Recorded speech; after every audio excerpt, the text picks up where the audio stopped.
Ya, selamat pagi, siang, ataupun sore, angkatan 2019. Kembali lagi di Praktikum Mineralogi Optik, acara pengamatan Cross Polarized Light atau XPL, atau pengamatan polarisasi bersilang atau nikol bersilang.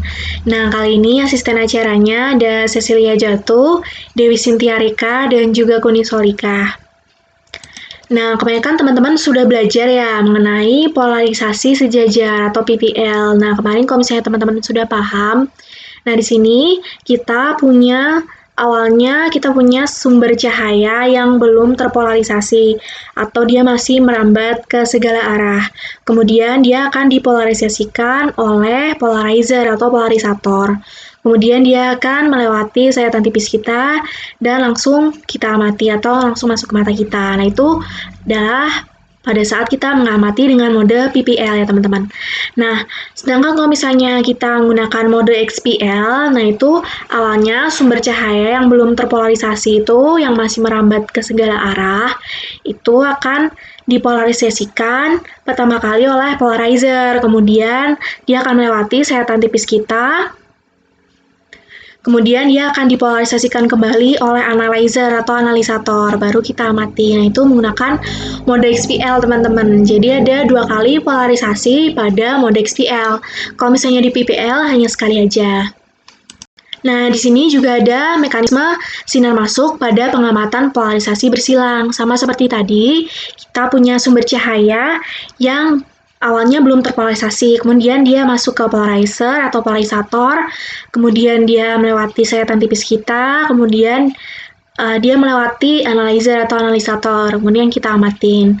Nah, posisi antara analyzer dan juga polarisator itu orientasinya harus tegak lurus, supaya si analisator itu bisa mempolarisasikan kembali cahaya yang masuk ke analisator, sehingga dia akan menyebabkan adanya kenampakan-kenampakan khusus yang kita amati saat mode XPL nanti. Nah, itu disebut dengan sifat-sifat optik pada pengamatan XPL. Nah, sifat optis yang pertama itu adalah warna interferensi. Nah, warna interferensi itu apa? Warna interferensi itu adalah kenampakan warna yang dihasilkan oleh sifat dwi-bias mineral. Karena tadi kan udah dipolarisasikan sama polarisator dan juga analisator. Nah, nanti kita akan juga belajar konfigurasi sistem kristal itu bagaimana sih pengaruhnya terhadap warna interferensi gitu ya teman-teman. Nah, orientasi arah rambat dari sinar yang ada di kristal kita itu sangat dipengaruhi oleh yang pertama konfigurasi sistem kristalnya. Kemudian juga perbedaan kecepatan sinar rambat, baik itu sinar cepat maupun sinar lambat, itu akan mempengaruhi dari warna interferensinya juga. Nah, di sini ada gambar sebuah mineral. Kalau misalnya teman-teman amatin, dia kan warnanya putih ya teman-teman. Nanti kalau misalnya teman-teman udah belajar mengenai Michel-Levy chart, itu nanti teman-teman menyebutnya sebagai putih terang atau abu-abu terang, orde 1. Nanti kita akan belajar Michel-Levy chart. Nah, juga jangan lupa kalau misalnya teman-teman ngamatin di bawah mikroskop, itu harus gelap sempurna. Kemarin masih ingat kan caranya biar gelap sempurna itu gimana? Pasti ingat. Nah, kemudian di sini ada efek konfigurasi sistem kristal terhadap interferensi, teman-teman. Nah, di sini ada yang merah, kuning, dan hijau. Nah, yang merah yang paling kiri itu dimiliki oleh mineral opak. Teman-teman kemarin kalau masih ingat belajar PPL, masih ingat ketembusan cahaya itu ada transparan, translucent, sama opak. Jadi mineral opak itu nggak tembus cahaya sama sekali, atau dia nggak mentransmisikan cahaya ya teman-teman ya. Sedangkan kalau misalnya mineral isotropis itu mineral yang gimana sih? Mineral isotropis itu adalah mineral yang dia sumbu kristalnya itu sama panjang. Jadi A, B, C itu sama panjang semuanya. Makanya dia ketika masuk ke analisator, dia akan berubah menjadi gelap, teman-teman. Kenapa? Karena sumbu panjangnya tadi sama panjang, makanya kecepatan dari rambatan sinar itu akan sama besar, makanya dia akan menghasilkan gelap. Jadi dia warnanya gelap hitam gitu. Sedangkan kalau misalnya teman-teman punya mineral anisotropik atau mineral-mineral yang nggak isotropik, berarti sumbu-sumbunya nggak sama panjang ya teman-teman. Nah itu dia akan menghasilkan kecepatan atau arah rambat sinarnya itu berbeda teman-teman. Jadi beda kecepatan sehingga dia ketika masuk ke analisator dia akan menghasilkan warna interferensi gitu ya teman-teman. Nah, kemudian gimana sih cara menentukan warna interferensi? Nah, warna interferensi itu dapat ditentukan dengan cara kan teman-teman udah naruh nih sayatan mineral kalian di meja objek. Nanti waktu mode XPL kalian putar sampai kalian menemukan warna paling terang atau warna paling cerah yang maksimal itu. Nah, itu adalah warna interferensinya. Nah, nanti warna interferensinya itu yang teman-teman temukan, yang teman-teman amatin, dicocokkan dengan tabel Michel-Levy atau Michel-Levy chart untuk menentukan warna interferensinya itu order berapa. Nanti kita akan masuk ke Michel-Levy chart. Nah, warna interferensi ini juga ditentukan untuk mengetahui nilai retardasinya dan juga order. Nah, retardasi itu apa sih? Retardasi itu adalah nilai yang dihasilkan oleh perbedaan fase antara sumbu yang ada di mineral. Nah, retardasi itu dikontrol oleh yang pertama tebal sayatan tipis. Yang kedua yaitu panjang gelombang sinar yang dipancarkan. Dan yang ketiga adalah perbedaan nilai indeks bias atau selisih antara Nmax dengan Nmin, sumbu cepat dengan sumbu lambat.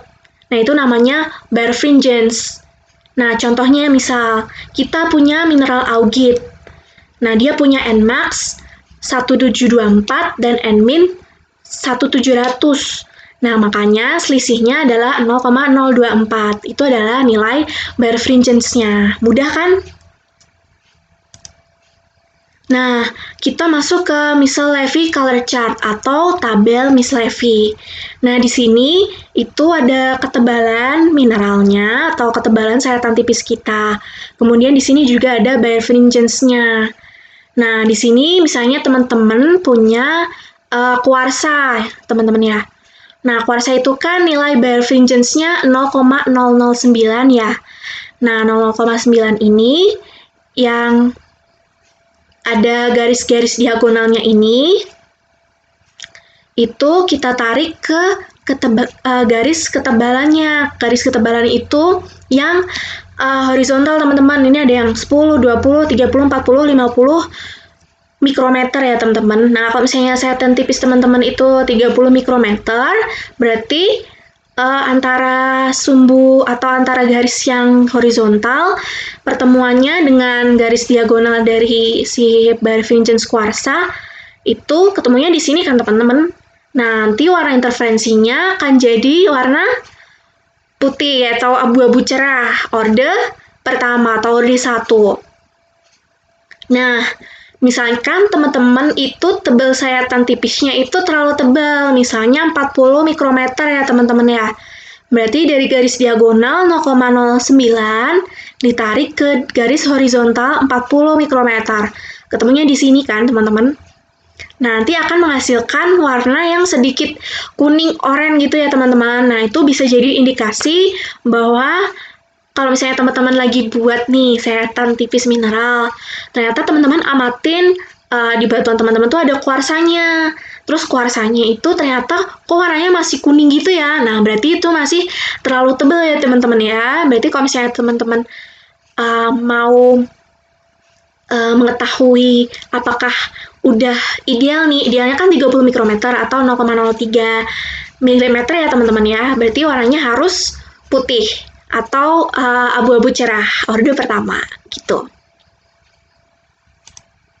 Nah, sifat optis yang kedua yaitu adalah gelapan atau pemandaman. Nah, gelapan itu terjadi ketika nggak ada cahaya yang diteruskan oleh analisator ke mata pengamat. Jadi, nggak ada cahayanya itu karena sumbu sinar atau arah getar sinarnya itu berhimpitan atau bisa sejajar dengan arah getar polarisator atau analisator. Nah, macam gelapan itu dibedakan berdasarkan sudut-sudutnya. Yang pertama adalah sudut gelapan yang sejajar. Jika sudut gelapannya itu kecil 0 sampai 5 derajat. Kalau gelapannya miring itu 5 sampai 45 derajat. Sedangkan kalau misalnya teman-teman punya gelapan yang simetri, itu dia akan menghasilkan sudut gelapan 45 derajat. Nah, ada juga pengelompokan gelapan lain itu berdasarkan karakteristik khusus dari suatu mineral, misalnya kuarsa, terutama kuarsa yang ada di batu metamorf itu dia akan menghasilkan gelapan yang bergelombang gitu teman-teman. Terus kemudian ada dari grup mika, biotit, muskovit itu akan menghasilkan gelapan bintik atau bintik-bintik. Nanti teman-teman kalau misalnya udah praktikum online lagi, teman-teman bisa ngamatin gimana sih gelapan bergelombang itu dan gimana sih gelapan bintik itu.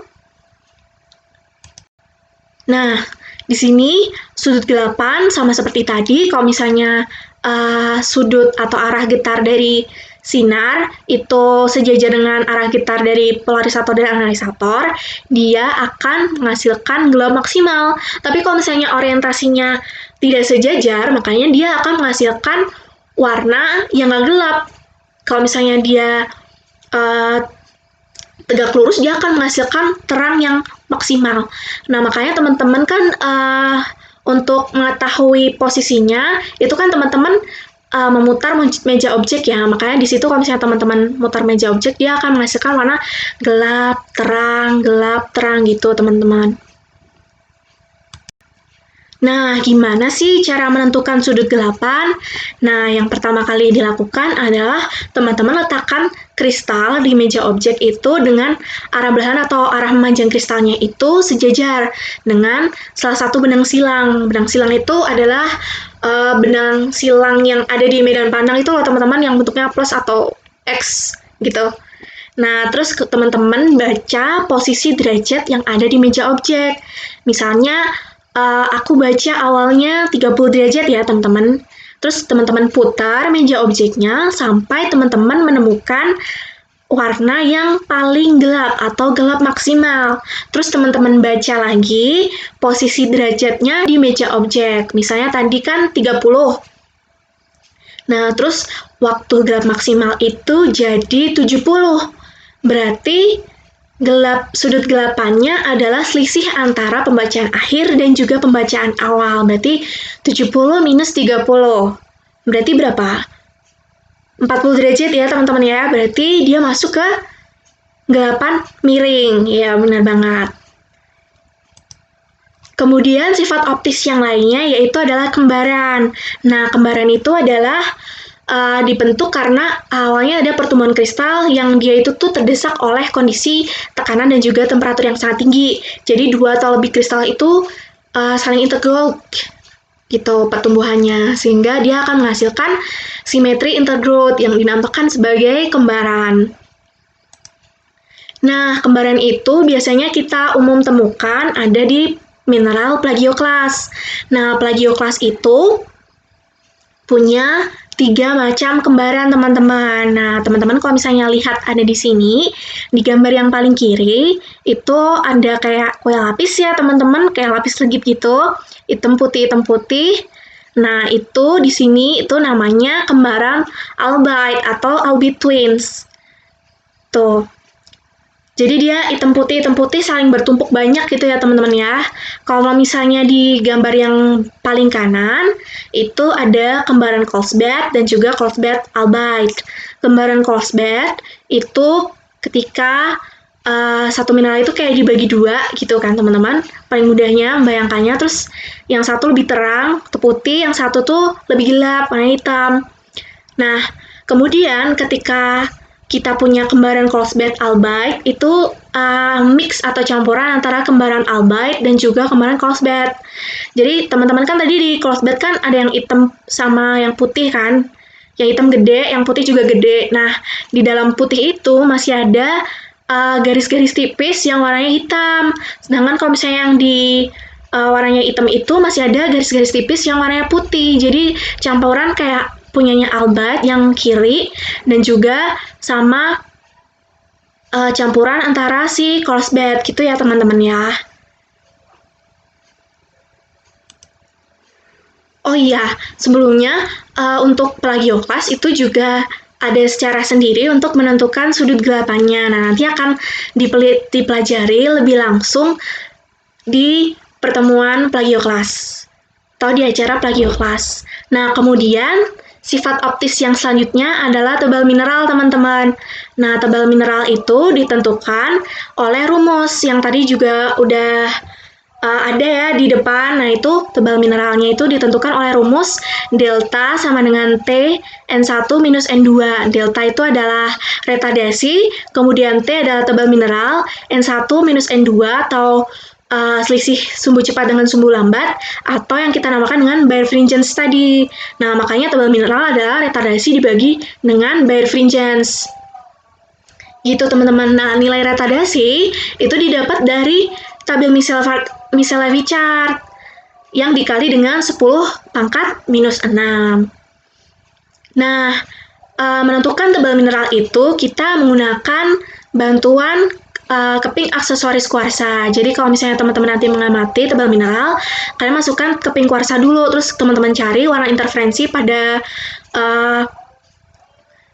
yang udah dimasukin oleh keping kuarsa tadi, kemudian teman-teman bagi dengan birefringence kuarsa yaitu 0,09. Makanya di sini misalnya contoh warnanya itu adalah putih dengan nilai retardasinya 200. Berarti 200 pangkat 10 kali 10 pangkat min 6 ya, teman-teman. Nah, berarti tebal mineral sama dengan 200 dikali 10 pangkat minus 6 dibagi dengan nilai birefringence kuarsa yaitu 0,009. Nah, dihasilkan angka 0,022 atau 22 mikrometer. Nah, misalnya di sini, misalnya tadi aku punya nilainya kan 200 kali 10 pangkat min 6. Berarti di situ kan teman-teman yang ditunjukkan oleh panah. Nah, kemudian misalkan nih teman-teman, tebal sayatan mineralku itu ideal yaitu 30 mikrometer atau 0,03. Berarti nanti ketemunya antara si garis yang ke atas atau garis vertikal di 200 ketemu dengan garis horizontal yang di 30 mikrometer. Nah, nanti kan akan diteruskan ke garis yang diagonal yang ada di pertemuan antara dua garis horizontal sama vertikal tadi. Nah, itu ketemu di angka 0,07. Ya, gitu. Berarti itu adalah nilai birefringence-nya. Itu cara menentukan birefringence ya, teman-teman. Nah, biasanya di tabel Michellevi itu ada contoh. Kalau misalnya teman-teman punya nilai birefringence 0,018 itu mineralnya apa aja sih gitu. Nah, misalnya ini violet misalnya 0,052 terus dan yang lainnya gitu. Nah, nanti kalau misalnya teman-teman lihat yang ada di tabel Michellevi chart yang ada di lab geologi optik, itu akan ada daftar-daftar yang lebih lengkap gitu ya. Nah, sifat optis yang terakhir yaitu TRO atau tanda rentang optis. Nah, ini adalah istilah yang digunakan untuk menunjukkan hubungan antara sumbu kristalografi dengan sumbu sinar cepat maupun sumbu sinar lambat. Nah, ketika kita akan mengamati tanda rentang optis, kita harus menggunakan bantuan keping Gibbs. Nah, di sini ada keping Gibbs kan teman-teman. Nah, itu besarannya itu adalah 1 lambda atau 550 nanometer, satu panjang lubang. Nah, di situ itu ada komponen sumbu cepat dan juga komponen yang sumbu lambat. Nah, ketika teman-teman punya sumbu cepat di mineral itu sejajar dengan sumbu cepatnya si keping gypsum tadi, nah itu akan menghasilkan konstruktif interference atau penambahan warna interferensi. Jadi warna itu bertambah. Tapi sebaliknya, kalau misalnya teman-teman itu sumbu sinar cepatnya itu sejajar dengan sumbu sinar lambatnya yang punyanya keping Gibbs, dia akan menghasilkan destructive interferences atau menghasilkan pengurangan warna interferensi. Jadi warnanya akan berkurang gitu. Nah, pengurangan atau penambahan warna interferensi itu dapat dilihat di tabel miscellaneous chart. Jadi kalau misalnya teman-teman tambah ordernya, berarti itu ada penambahan warna interferensi. Kalau misalnya ordernya berkurang, misalnya dari order 3 ke order 2, berarti terjadi pengurangan warna interferensi gitu ya teman-teman. Nah, di sini cara melihat TRO-nya itu positif atau negatif itu dengan cara seperti ini teman-teman. Sumbu teman-teman itu kan punya sumbu cepat dan juga sumbu lambat. Sumbu cepatnya itu adalah si Q itu karena dia kan pendek sumbunya, makanya dia akan mengantarkan si sinarnya itu lebih cepat daripada si yang P. Karena si P itu kan lebih panjang, berarti dia lebih lambat. Nah itu karena posisi pemasukan si keping gipsnya itu tuh miring atau miringnya 45 derajat, makanya teman-teman putar dulu si mineral kalian terhadap benang silangnya itu 45 derajat, rotate sample 45 degree ya. Kemudian kalian masukkan keping gipsnya. Nah, ketika teman-teman mengamati kalau misalnya si warnanya itu bertambah atau ada penambahan warna interferensi, makanya teman-teman berarti sampel kalian itu adalah memiliki TRO positif atau plus.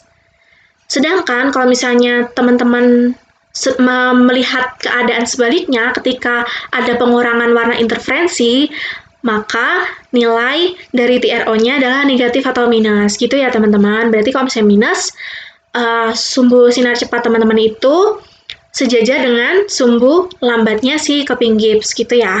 Jadi kalau misalnya ada penambahan warna interferensi, sumbu cepatnya sejajar dengan sumbu cepatnya si gips. Berarti TRO-nya plus gitu ya.